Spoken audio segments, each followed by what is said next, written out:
Of East County Overlanders. We're going to be with Vince, and what a lot of people do is when they get their new Jeep or an older Jeep, they want to lift it, put on bigger tires, and what happens is the CV joints, the angle of your drive shaft is too much on the actual CV joint. So as you can see, this is Vince's Jeep right here.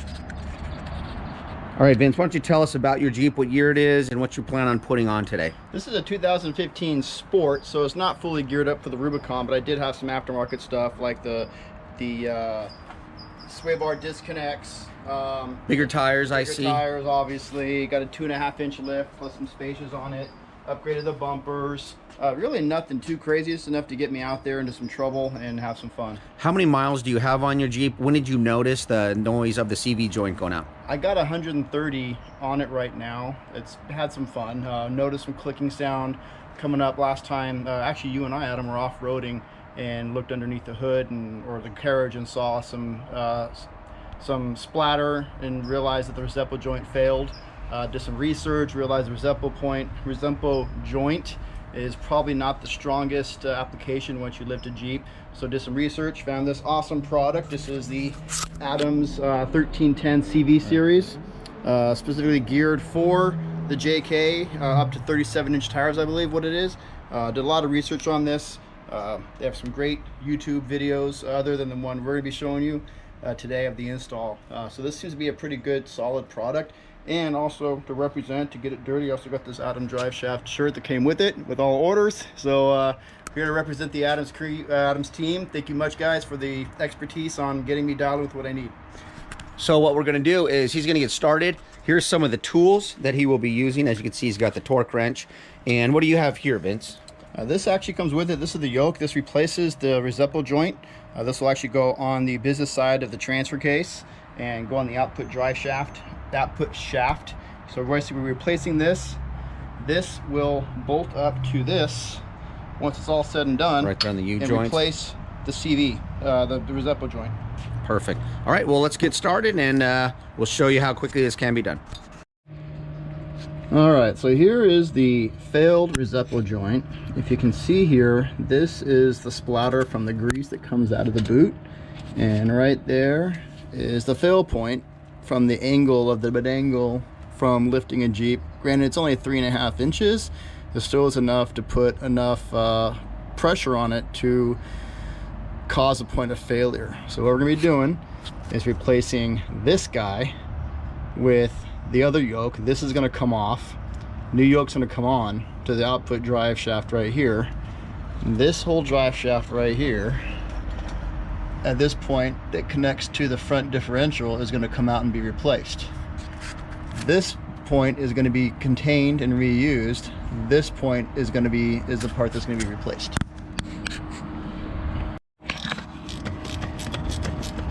So here comes the last bolt. So now if you notice here, you put some little punch holes right here. That's what we're going to be aiming for to pry this part off. We should have 3 points of contact, 1, 2, and 3. We will slowly now be working these things in here.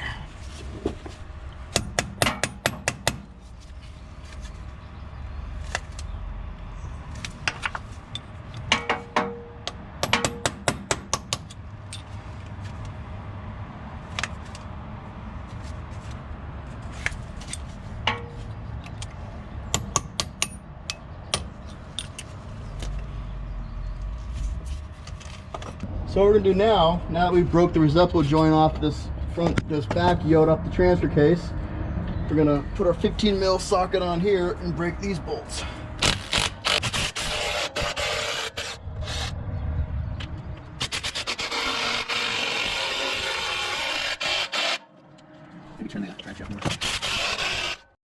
So this is the joint that failed. As you see, there's a rubber flange that goes around this thing. It is completely disintegrated, which makes this a no-go. So you can hear the bearings in there grinding around. This thing has seen better days. This is a $200 fix versus the axle, which is about a little over $500, but a much better product once we replace it. So as you can see, this is the stock POS drive shaft that comes with it stock. This angle from being lifted is what blew this part out. As you can see, this is held together with U-joints for a much better product. This is expandable to a custom fit for whatever lift you have on here. And then this is the yoke that will go back into the drive shaft. I'm sorry, the transfer case right here. All right, so one thing we found out that you have to probably do is to make sure that the transfer case is in 4 low. That way this thing will spin on you if not. So now we should be good. This thing's in locked position, so now we should be able to break this guy free with hopefully minimal ease. Minimal effort. Oh, piece of cake. So right here we are pulling this existing yoke off of the output drive shaft, and then we are going to remove this O-ring. Where was the O-ring? Down in here? The O-ring was inside the housing right of there. this, and we're going to put it right inside here. So as you can see, we put some RTV here. This was recommended by ADAMS Driveshaft. This will be the nice seal. This is what we used right here. Ultra black gasket. And then I'm going to put a little bit more Loctite in there. All right. Get this back to Vince.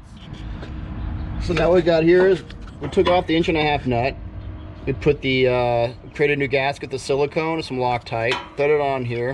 With the 1.5-inch socket, we want to torque this thing down to 160 pounds per factory torque.